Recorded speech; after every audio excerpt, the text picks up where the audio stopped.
విజయవాడలో ఉగ్ర లింకులు కలకలం రేపుతున్నాయి. సామాజిక మాధ్యమాల్లో ఉగ్రవాద కార్యకలాపాలకు మద్దతు పలుకుతున్న ముగ్గురు యువకులను కౌంటర్ ఇంటెలిజెన్స్ అధికారులు అదుపులోకి తీసుకున్నారు. పాకిస్తాన్లోని హ్యాండర్లతో సంబంధాలున్నట్లు గుర్తించారు.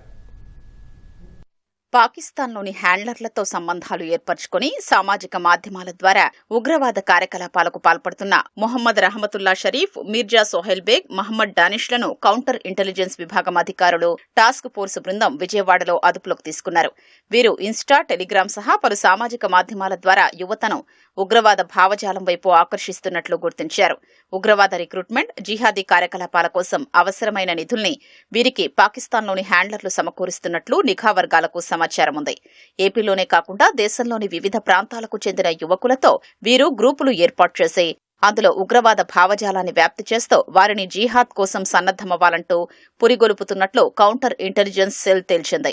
విజయవాడ వించిపేట నారాయణస్వామి వీధిలో మొహమ్మద్ రహమతుల్లా షరీఫ్, అబ్దుల్ జాక్ వీధిలో మీర్జా సోహెల్ బేగ్, భవానీపురం ఇందిరా ప్రియదర్శిని కాలనీలో మొహమ్మద్ డానిష్ ఉన్నట్లు గుర్తించిన సిఐసెల్ అధికారులు విజయవాడ టాస్క్ ఫోర్స్ బృందాలతో కలిసి వెళ్లి వారిని అదుపులోకి తీసుకున్నారు. వీరి నుంచి పలు వస్తువుల్ని స్వాధీనం చేసుకున్నారు. వీరు ఎవరెవరితో సంప్రదింపుల్లో ఉన్నారు, వీరి భావజాలానికి ఆకర్షితులైన వారు ఇంకెవరైనా ఉన్నారా అనే అంశాలపై సిఐసెల్ ఆరా తీస్తోంది.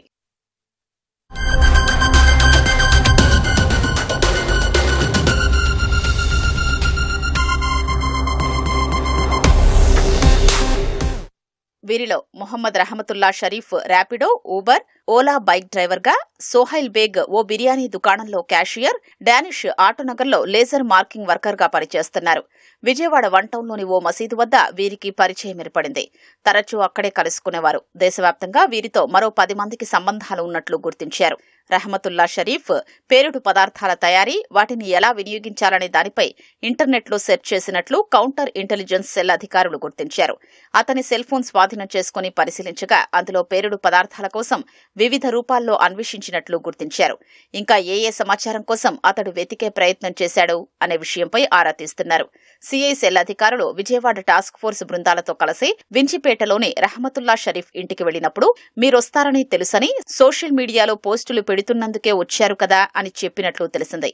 మొత్తంగా ముగ్గురిపై చట్టవిరుద్ధ కార్యకలాపాల నిరోధక చట్టం, ఐటీ చట్టం సహా బిఎన్ఎస్లోని పలు సెక్షన్ల కింద విజయవాడ 2వ పట్టణ పోలీస్ స్టేషన్లో కేసు నమోదు చేశారు.